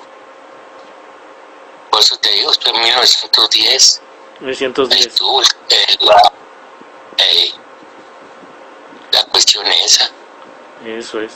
De todo lo que... Porque casi en aquel tiempo, pues Antonio era como un representante que todo lo apoyaban, como que él fue el que arreglaba a todos los que venían de China. Muy bien. Los estatus que hay con migración iban y arreglaban. Entonces sí hubo una población interesante aquí en Juárez, ¿no? En ese periodo. Pues sí, porque sí había bastante, inclusive, como todo el chino le gusta mucho el juego, estaba el casino chino. El casino chino estaba por la Ugarte. No sé si te vayas tú, has de recordar que estaba la cantina, parece que estaba la Tuna, el Callejoncito. Ah, eso sí. Ahí estaba la Tuna sí me acuerdo, del casino ya no. Bueno, y es que estaba un callejoncito sin salida. Sí. Entre la Tuna y ahí estaba el casino. Porque en el callejoncito había unos locales como de habitación, como casita, pero como de entrada, como una vecindad. Y ahí muchos chinos rentabanse un cuartito para dormir, para pernoctar a ellos ahí, porque el casino estaba enseguida. El casino estaba encargado como tesorero mi padre. Eso es. Ahí todo el chino que jugaba no había problemas de una índole. El chino llegaba con una tienda y salía de trabajador para trabajar el día siguiente como empleado, mando como patrón. Así es como se ayudaban. Se ayudaban y se jugaban, porque así es su vicio de ellos, el juego. ¿Y cuál es el principal juego? El paicao. El paicao es como una especie de dominó con pechas gruesas que se avientan y salen con sus letras de ellos y comienzan como un tipo de dominó. Es más o menos el paicao. Inclusive ese juego lo tenían en el Paso. ¿También? Cuando ibas en el Paso o cuando iban a Las Vegas, sí. Ahí había unas mesas precisamente para los chinos que jugaban el paicao, jugar muy fuerte. Apuestas muy fuertes. Sí. ¿Mande? Eran apuestas fuertes entonces. No, pues sí, que van a apostar fuerte. Todo el chino es de lana y apuestan fuerte. Así es. Por eso muchos no digo que cuando aquí en Juárez, cuando jugaban toda la noche. Te llegabas con una tienda tuya, salías de ir, perdías la tienda pero el día siguiente trabajabas con el nuevo patrón. ¿Así? Así, no, es que ellos así son, eran jugadores, pero no se disgustaban ni mucho menos. Sí, una parte nos decía que prácticamente no, en el caso no tanto de la logia china masónica como sí, la otra logia la nacionalista, de alguna forma regían la forma de llevar las relaciones entre los chinos sin tener que llegar a las autoridades mexicanas. ¿Esto es cierto? Exactamente, es que todo chino, cuando tenían un problema, precisamente, como te digo, estaba como representante Antonio Can, arreglaba todos los asuntos que pudieran tener de la policía como migración. Por eso todo el chino que venía de China entraba a Estados Unidos por Los Ángeles, venían al Paso, y de Juárez se venían aquí a Juárez. Luego Antonio iban con él, los llevaban y a arreglarlo ahí con el de migración, el delegado de migración, por quién sabe con qué, pero lo se arreglaba ahí todo. Ya ellos ya iban para el sur, para México, a donde querían. Iban todo chino a Torreón y a Chihuahua. En Torreón había muchos chinos, también todavía quedan chinos en Torreón. Eso es. Entonces la migración entraba por California y bajaban a Juárez y de ahí al centro del país. Sí. Entraban a Los Ángeles, luego de Los Ángeles iban al Paso y del Paso a Juárez. Y aquí se arreglaba para irse precisamente a Torreón, que iba mucha gente, muchos chinos a Torreón. Qué interesante. Y bueno, en el ámbito que le tocó vivir precisamente la escuela primaria, ¿cómo era la relación aquí en Juárez? ¿Eran bienvenidos en la comunidad? ¿Era en la convivencia? Pues, mira, todo el chino se ayudan mutuamente. Pues venían de allá. Tú eres chino, llegas a un restaurante chino, al Cantón, luego te ibas y te ofrecían comida. No tienes trabajo, lo que tú quieras, le dan trabajo o iban y comían ahí y no pagaban. Todo es cuestión nomás de ayudarte mutuamente. Todo así es. En cualquier restaurante que llegabas tú, al Republicano, al Canadá, ahí luego te daban comida y si comías tú no pagabas nada. Era ayuda, porque ellos sí se ayudan mutuamente, no como nosotros. Nosotros somos muy envidiosos. Esa palabra me gustó. Somos muy envidiosos, de veras.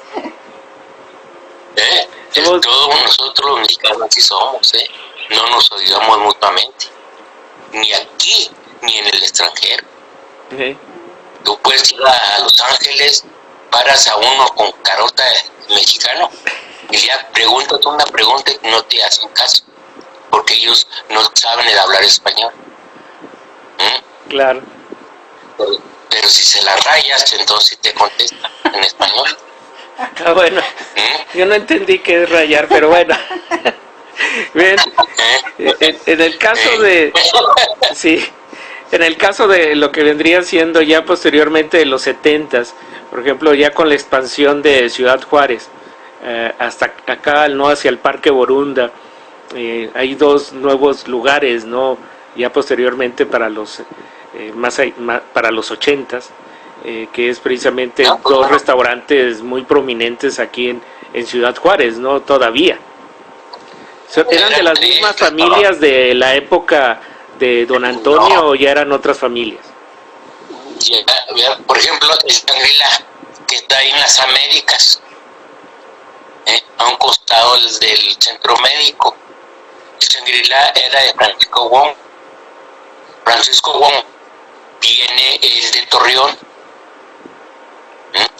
En realidad, reconoce uno que fue el pionero de la comida china aquí en Juárez, por la cuestión de cómo están los menús, la comida de cómo debe ser, porque él fue el pionero. Así es. De ahí de ese restaurante nació, Paco nació en el 65. Paco nació el restaurante Shangri-La. Sí, de Paco Wong. De Paco Wong, Francisco Wong, que en paz descanse. Ahora está la esposa y los hijos son los que están manejando. Después nació en el 72, más o menos, nació el Lai Guayen, junto. En el 70 nació primero el Making Love. El Making Love es el que está en manos de Escobar. Enseguida del parquecito Escobar. Ahí estuvo el Making Love. No sé si sigue ahí por las instalaciones. Sí, ya no está, ya está cerrado. Ya está cerrado, porque ahí fue el segundo. Y en el 72 nació el Lai Guayen, el que está por las Américas. Y la Carlos Villarreal, ahí están los dos. Siempre están tirando trancazos los dos en aquellos tiempos. A ver quién. Es que es tan rara la gente. Bueno, porque el Shangri-La agarraba puro americano, tenía clientela, ya se quedó. Y el Lai Guayen tenía puro mexicano. Así que ya se repartió el negocio. ¿No? Es interesante. Entonces esos fueron la influencia del gusto por la comida china aquí en Juárez. Sí, porque como te digo, Paco Wong, el Shangri-La, fue el pionero. Fue el que le comenzó. Como Paco, en su tiempo más joven, él andaba en Nueva York vendiendo pinturas y ahí comenzó a ver. Ya cuando vino a Juárez, entonces fue cuando puso ahí el Shangri-La. El Shangri-La, él se casó con Graciela Cisneros. El papá de ella era dueño de ahí, de ese local donde estaba, ahí vivían ellos. Y él era, el papá de Graciela era esta gente aduanal. Eso es. No, sí, ya uno sabe porque convivió con ellos. El hermano, él compró el republicano a José Jo, le compró ese republicano y le puso al hermano Arturo Wong, más que no la puede hacer bien, y lo vendieron, ya lo agarraron después con comida mexicana. Después nació la nueva central de Paco,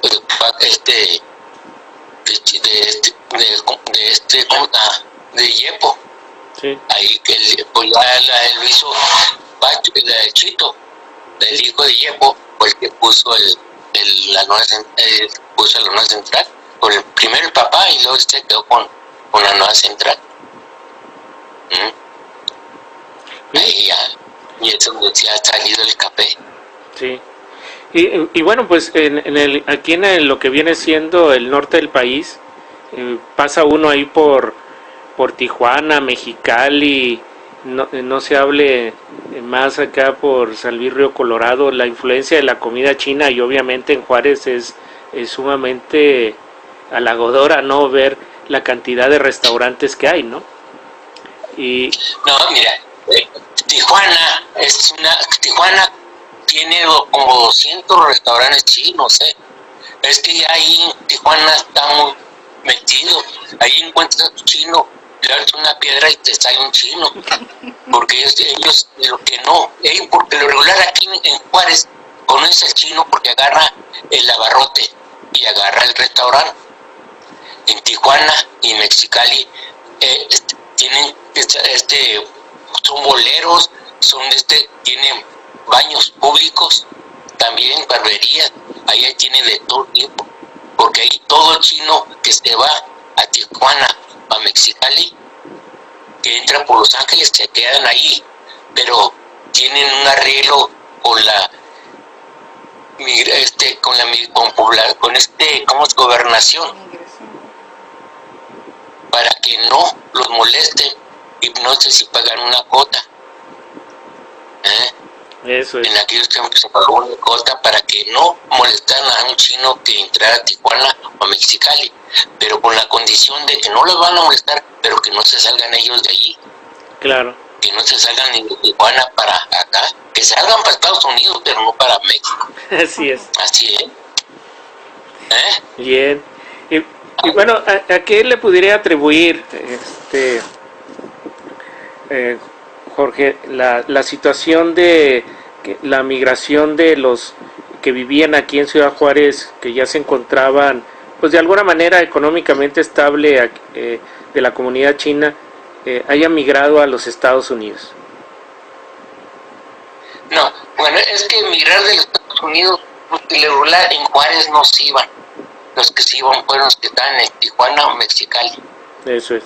Ahora, el trato ese que tuvo con Gobernación, con México, se entiende que lo había hecho la embajada china. Bajo el agua se pagaba. La cuestión está para no molestar al chino que está en Tijuana, en Mexicali, porque en aquel tiempo sí se emigraban mucha gente china, pero ahora puro cantonés, porque de Cantón entraban por Hong Kong y se venían para acá. Por eso te digo que no, pero ya en los 90 comenzó a venir otro tipo de chino, o sea, puro chino joven y pandillero y con problemas. Aquí el chino que estaba antes era el viejo y era más dócil de manejar por el mexicano, era más temeroso. Y el chino nuevo, que jóvenes que vienen, pues están acostumbrados a hallar en gavillas, en pandillas, y vienen aquí a México y hacen. Es diferente, ¿no? Ya el tipo de gente que ha estado llegando. Que entra joven, el que entraba en los 20, en los 30, 40, en el 50, en el 60 todavía eran chinos viejos, era de los chinos que respetaban más la ley y todo. Eran más respetuosos. Sí, y el joven, ¿no? Haz de cuenta, pues se juntaban. Pues en el Parque Borunda estaba la pandilla que andaba por ahí, estaba lidiada por un chino. ¿Cómo? Un joven chino. Eso sí es. Así es. Ese es nuevo para mí. Que es nuevo para mí es el conocer que estaba liderado por un chino, ¿no? Los del Parque Borunda. Y precisamente, ¿sabes por qué? Porque era precisamente, que en paz descanse, era pariente de Samuel Chong. Okay. Por eso te digo. Eso es. Y era de los chinos que llegaron en esa temporada, en los 80, 90. En los 80, 90. Bien, pues últimas palabras con relación a la influencia china que usted conoció aquí en Ciudad Juárez antes de cerrar el programa. ¿Cómo? Pues como ¿qué es para usted, no, esa influencia aquí en Juárez de la cultura china? ¿La extraña? ¿Ha perdurado? ¿Usted qué nos diría? Bueno, en el año 80, casi en el 88, quisimos poner los hijos de chinos, unirnos precisamente. En la unión que hicimos, primero hicimos un baile, porque queríamos copiar lo mismo que tenían los chinos viejos, como una logia. Entonces hicimos un baile en el centro, en los cantineros, que está por la hipódromo. La calle Hipódromo es un salón de cantineros grande, y hicimos un baile con tipo comida, y unos bailables de que se presentaron las hermanas de Chito. Tiempo. Sí. el baile del abanico. Pero no resultó porque había muchos que no les tomó mucha atención, y más quedamos los Yepo y nosotros, pero ya, por eso se desbarató. Pero sí queríamos que siguiera la cultura china aquí en Juárez, con eso, unirnos nosotros y hacer una comida anual de aniversario. Eso es. Pero no se hizo, porque los otros hijos de chinos ya no hubo interés. Ya no hubo interés. Y anteriormente sí se celebraba el año chino en Juárez.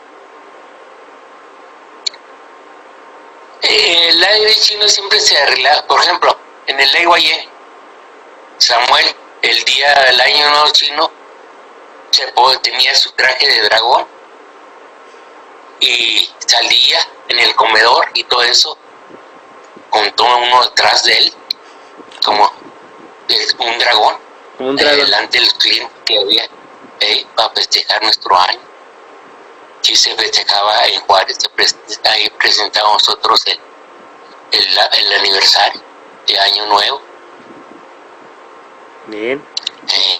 No, pues eso es sumamente interesante, que el público de Ciudad Juárez tenga referentes, ¿no?, de lo que acontecía aquí en Juárez con la cultura china. Y bueno, pues ya el tiempo nos ha llegado en esta cita con la historia. Agradecemos mucho la participación de don Jorge Can y del licenciado Rodrigo Luna Can, y esto nos sirve precisamente para conocer estos aspectos de lo profundo, ¿no?, en el siglo XX, y obviamente que nos tomamos todo un trayecto desde la llegada de los de la entrada, ¿no?, por el estrecho de Bering. En fin, ha sido un programa sumamente enriquecedor. Yo les agradezco el haber estado aquí con nosotros. Se despide de ustedes Isabel Cizaldra y Tomás Cuevas. Que tengan una muy buena tarde, sigan el día, vayan a un restaurante chino y sobre todo, ¿no?, ordenen el platillo favorito. Bueno, para mí es un long mein. Que tengan muy buena tarde. Hasta luego. Hasta luego.